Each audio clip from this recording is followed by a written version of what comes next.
আসসালামু আলাইকুম। এসএসসি 26 এবং 27 ব্যাচ। আজকে হচ্ছে আমরা চতুর্থ অধ্যায়ের পদার্থের চতুর্থ অধ্যায়ের একটা সৃজনশীল করব। এই সৃজনশীল করলে চতুর্থ অধ্যায়ের 50% কমপ্লিট হয়ে যাবে ইনশাআল্লাহ।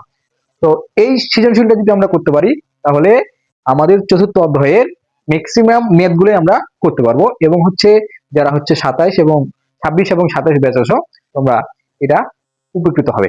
তো আমরা শুরু করি। এখানে দেখতে পাচ্ছি যে হচ্ছে আমাদের প্রশ্ন দেওয়া আছে যে 10 কেজি ভরের একটা বস্তু আমরা যদি কি করি উপর থেকে এ বিন্দু থেকে, এটা হচ্ছে এ বিন্দু থেকে যদি আমরা সি বিন্দুতে নিয়ে আসি তাহলে উচ্চতা দেওয়া আছে কত? উচ্চতা হচ্ছে 20 মিটার। তো গ নাম্বারটা আমরা দেখি, এ বিন্দু থেকে বস্তুটি মুক্তভাবে পড়তে দিলে কত বেগে সি বিন্দুতে আঘাত করবে, অর্থাৎ বেগ নির্ণয় করতে বলছে। তাহলে আমরা গ নাম্বারটা কিভাবে সমাধান করব? তো হচ্ছে গ নাম্বারের সমাধান হচ্ছে সমাধান আমরা জানি কি যে বেগ নির্ণয়ের সূত্র আমরা কি জানি, যে আমরা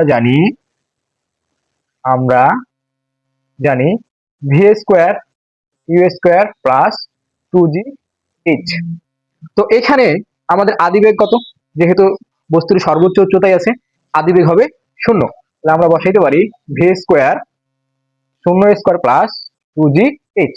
তাহলে ভি ইকুয়াল লিখতে পারি কি √2g h।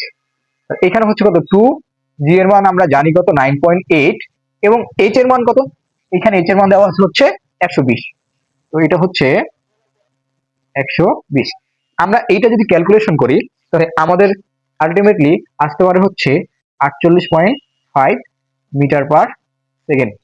তো এটাই হচ্ছে আমাদের মূলত যে এ বিন্দু থেকে সি বিন্দুতে আসতে বেগ হচ্ছে এটা।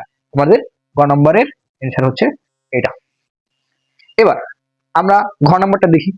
ঘ নম্বরে বলছি কি ভূপৃষ্ঠ হতে কত উচ্চতায় বিভব শক্তি গতি শক্তির দ্বিগুণ হবে গাণিতিকভাবে বিশ্লেষণ করো।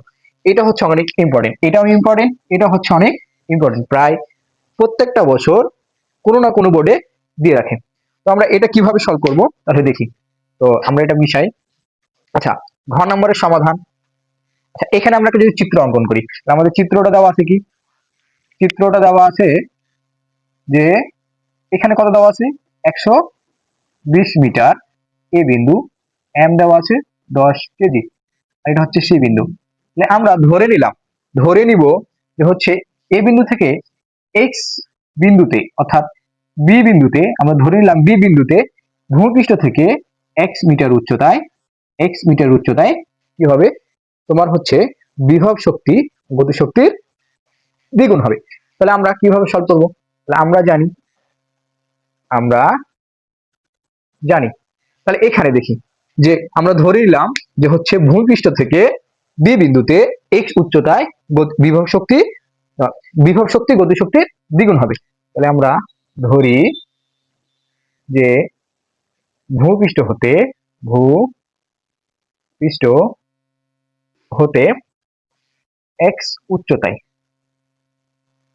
এক্স উচ্চতায় বি বিন্দুতে গতিশক্তি বিভব শক্তি গতিশক্তির দ্বিগুণ হবে, হচ্ছে বিভব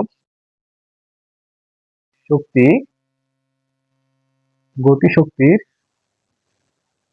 গতিশক্তির দ্বিগুণ হবে। আচ্ছা, তাহলে ভালো কথা। তাহলে আমরা বলতে পারি কি গতিশক্তি ইকুয়াল বিভব শক্তি, অর্থাৎ সপ্তমতে আমরা লিখতে পারি